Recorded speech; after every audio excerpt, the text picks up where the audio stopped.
वज़ीर-ए-आज़म मुल्क की मुआशी बहाली के लिए सरगर्म। मुत्तहिदा अरब अमारात के दौरे पर अहम मुलाकातें। शहबाज शरीफ की सदर UAE शेख मोहम्मद बिन जैद अल नहयान से मुलाकात। Army chief general Asim Munir की भी शिरकत। पाकिस्तान और मुत्तहिदा अरब अमारात के दरमियान ताउन के मजीद फ़रोग़ पर तबादला ख्याल किया गया।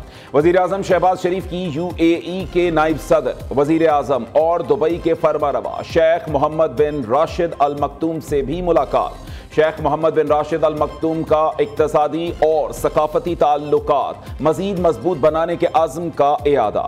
शहबाज शरीफ ने कहा, मुत्तहिदा अरब अमारात के कारोबारी इदारे सरमायाकारी के मौके से इस्तिफादा करें। वज़ीर-ए-आज़म और कवेती हम मनसब शेख अहमद अब्दुल्ला अल हम्द अस-सबाह की भी मुलाकात हुई। ताल्लुकात को मजबूत इक्तसादी शराकतदारी में तब्दील करने पर इत्तफाक। शहबाज शरीफ से श्रीलंका के सदर, अमरीकी सरमायाकार जेंट्री बीच, DP वर्ल्ड के चेयरमैन सुल्तान अहमद बिन सलीम ने भी मुलाकात की। वज़ीर-ए-आज़म ने DP वर्ल्ड के वफ्द के पाकिस्तान के कामयाब दौरे को सराहा।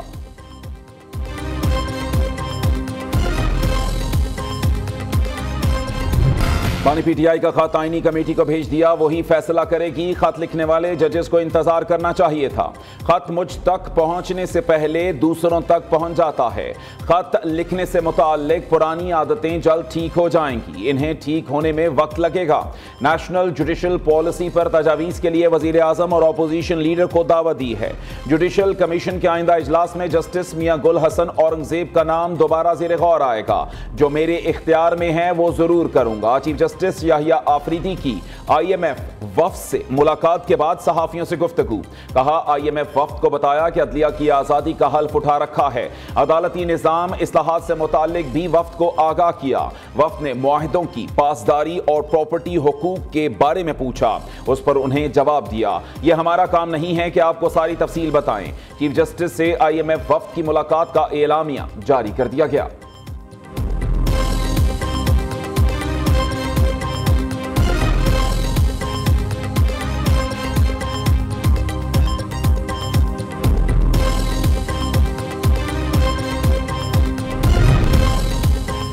तनख्वाहों और मराहत में इजाफे पर हुकूमती और अपोजिशन अराकीन एक पेज पर। कौमी असम्बली में अराकीन पार्लियामेंट की तनख्वाहों में इजाफे का तरमीमी बिल मंजूर। तनख्वाहों में इजाफे को हराम करार देने वाले शाहिद खटक भी दस्तखत करने वालों में शामिल।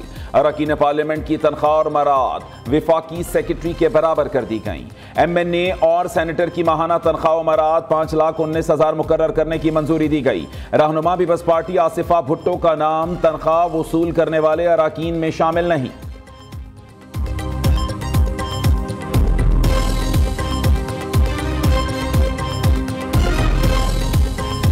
आज मीडिया में मैंने एक रिपोर्ट देखी है जिसमें एक ऑनरेबल जज इस्लामाबाद हाई कोर्ट के उन्होंने कमेंट किया है। उन्होंने पार्लियामेंट का नाम यूज किया है। उन्होंने एग्जीक्यूटिव और जुडिशरी का कि ये कोलैप्स कर गई। Nobody has a right to give a statement against the parliament of Pakistan. He is conveyed to the honorable judge. This is not acceptable to the parliament. 2014 में भी ये ड्रामा हुआ था, मेरे साथ हुआ था। मैं इसी कुर्सी पे बैठा था। जो कहते थे जाली पार्लियामेंट है। जब 2018 की पार्लियामेंट आई तो जाली नहीं थी, 2013 की भी जाली थी और 2024 की भी जाली है। ये इस तरह नहीं चलता सिस्टम। जस्टिस मोहसिन अख्तर कियानी के रिमार्क्स पर स्पीकर कौमी असम्बली का शदीद रद्द अमल। अय्याज सादिक ने कहा कि मीडिया पर देखा इस्लामाबाद हाई कोर्ट के जज ने पार्लियामेंट का नाम इस्तेमाल किया। जज ने कहा एग्जीक्यूटिव और जुडिशरी को कोलैप्स कर गई हैं। जज साहब को पैगाम भिजवा दीजिए कि ये अल्फाज काबिल कबूल नहीं। इलेक्शन कमीशन के हवाले से मुताल्लिका वजारत और अपोजिशन को खत लिख दिए। कमेटी तश्कील देने के लिए अराकीन के नाम मांगे हैं। उधर अपोजिशन लीडर उमर अयूब और हुकूमती अरकान के दरमियान तल्ख कलामी हुई। हुकूमती अरकान का उमर अयूब के बाज अल्फाज पर एतराज। स्पीकर ने अपोजिशन लीडर के बाज अल्फाज कार्रवाई से हज़फ कर दिए।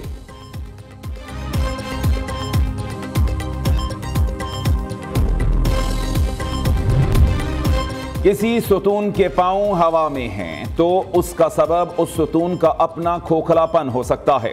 पार्लियामेंट का सुतून माजी की निस्बत कहीं ज्यादा मजबूती के साथ खड़ा है। इंतजामिया पूरी जिम्मेदारी से अपने फराइज सर अंजाम दे रही है। मुस्लिम लीग नून के सेनेटर इरफान सिद्दीकी कहते हैं 26वीं आईनी तरमीम जजेस के तबादले तो बहुत बाद में हुए। उससे कबल हमारी अदलिया दुनिया के 142 ममालिक में 130वें नंबर पर थी। खित्ते के 6 ममालिक में 5वें नंबर पर आ चुकी थी। उस एजाज का सेहरा किसी और नहीं, खुद अदलिया के सर है।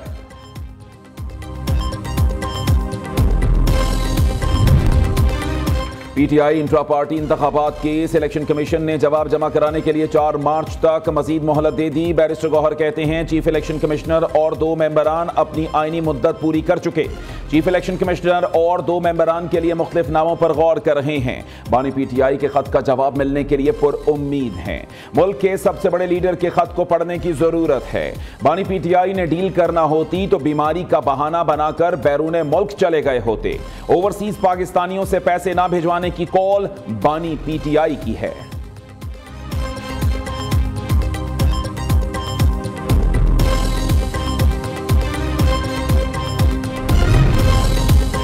नौ मई वाकयात की फुटेज टीवी चैनल्स पर भी चलाई गई।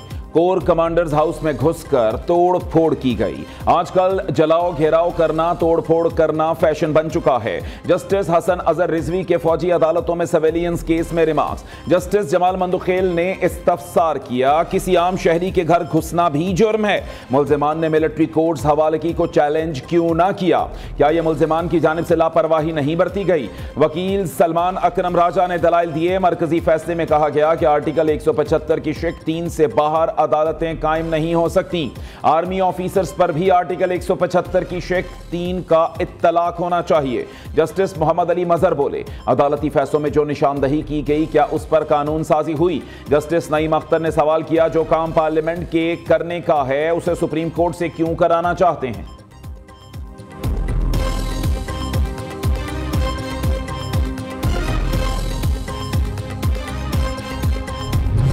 अपने मुल्क पर हमलों का कहने वाले आपके दोस्त नहीं हो सके। जो कहे मेट्रो बस जला दो, जलाओ घेराव करो, उसे इनकार कर दो। किसी की सियासत का ईंधन ना बनना, किसी के बहकावे में आना, ना किसी के कहने पर अपनी जिंदगी खराब करना। वजीर आला खैबर पख्तूनख्वा ने मुझ पर जाती हमले किए। वजीर आला पंजाब मरीम नवाज की तलबा को तलकीन।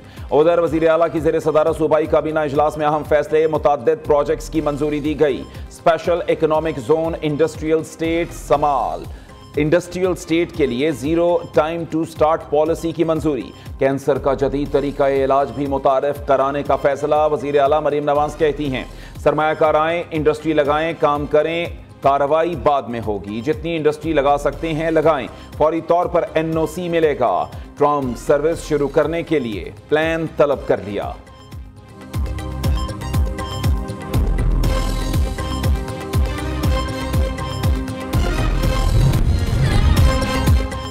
वज़ीर आज़म शहबाज शरीफ की दावत पर तुर्क सदर कल 2 रोज़ा दौरे पर पाकिस्तान आएंगे। तर्जुमान दफ्तर खारजा का कहना है रजब तैयब एर्दोगान के हमरा एक आला सतही वफ्द भी होगा। वफ्द में वज़रा और सीनियर हुक्काम के अलावा कारोबारी रहनुमाओं की भी शिरकत मुतवक्के। मुतअद्दिद अहम मुआहिदों और MOUs पर दस्तखत का भी इम्कान है।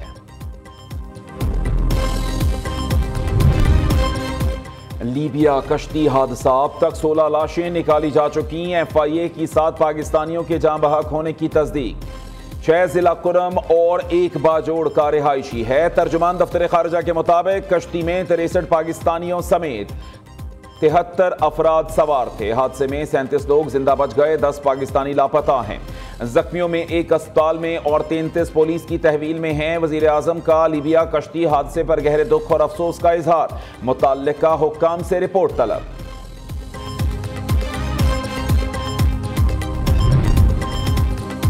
गवर्नर कामरान खान टिस्सोरी के Sindh universities and institute laws तरमीमी बिल पर एतराज़ात। कामरान टिस्सोरी ने तरमीमी बिल सूबाई असम्बली को वापस भिजवा दिया। कहा, वाइस चांसलर का माहिर तालीम होना लाजमी है। रहनुमा MQM फारूक सत्तार का कराची में डोमिसाइल सिस्टम खत्म करने का मुतालिबा। कहते हैं कि नौकरी के कोटे का रोना रो रहे थे, मामला जामियात में दाखिले तक पहुंच गया। शहर कायद के नौजवानों के लिए तालीम के दरवाजे बंद किए जा रहे हैं। सिंध में जुल्म और नाइंसाफी का ना खत्म होने वाला सिलसिला जारी है। बेशतर जामियात में कराची के बच्चों को मुनसिफाना तरीके से दाखिले ही नहीं मिल रहे।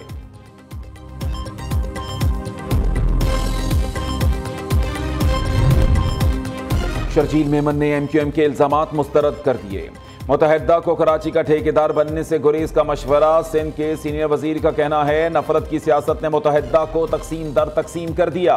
अपने दाखिली तजादात से अवाम की तवज्जो हटाने के लिए इल्जामात की सियासत की जा रही है। MQM के लीडर अब भी बाज नहीं आ रहे। ये लोग नफरत, तासुब, तकसीम और फरेब की सियासत को हवा देते हैं।